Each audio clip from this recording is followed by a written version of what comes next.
Okay, this video is meant to help my students find notes on the treble clef, or in piano world, our right hand notes.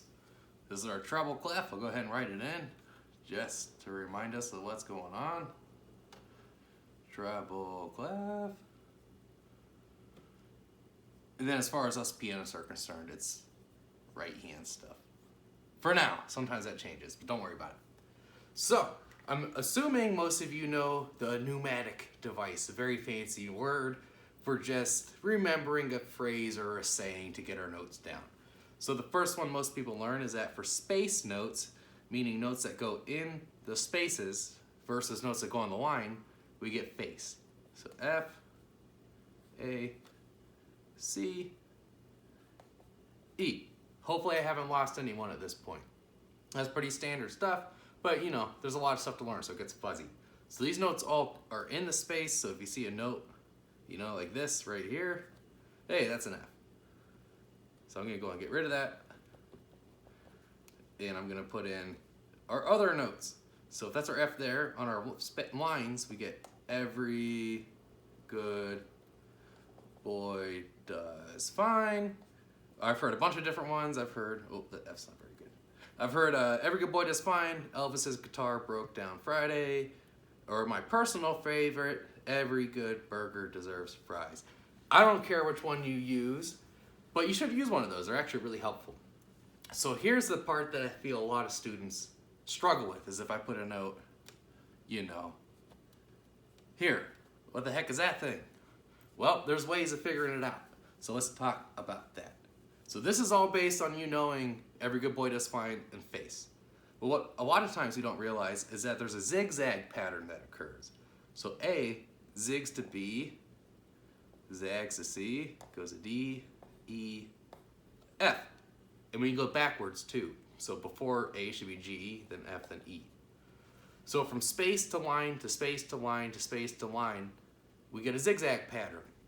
And if we know that, we can use that to help us figure out notes that go outside of our ledger lines. These being our ledger lines right here. But then sometimes we get, you know, these crazy notes way up in the stratosphere that are hard to figure out. So this note right here, what is it? How do we find this note? So we're gonna use our knowledge from here to figure this out. So we're gonna extrapolate would be the term. Take this knowledge and expand it outside. So for here, I'm gonna take this E and I know F is here. So this is E, make that a little more clear. Then F is right there. So if I keep zigzagging back and forth, I know that actually right here should be G. Then I get a line there. I get A. And on top of that line's B. Then my second line up is C. This is an important one to remember. We'll talk about that more later. On top's D, and that means 3 lines up is E. So that right there is an E. So this is something that makes sense if you think about it, but to actually execute it and do it can take a little bit of time to really wrap your head around. But that's generally the idea. You have a space note, the next on the line is the next note up, then it goes back, and it just kind of keeps doing this. We kind of just keep doing that. Then if we need to have, you know, a note on a space or a line here, the rules still apply. So this is how you figure out notes outside of the ledger line. You're gonna have to practice it, but again, it should make sense. If you've been playing piano long enough, you're familiar with this note. Right here should be a middle C. So that's C, D goes there, E goes right there. And you get the same pattern that happens. And this is how we find notes way above or way below our ledger lines. Real quick, I'll go below.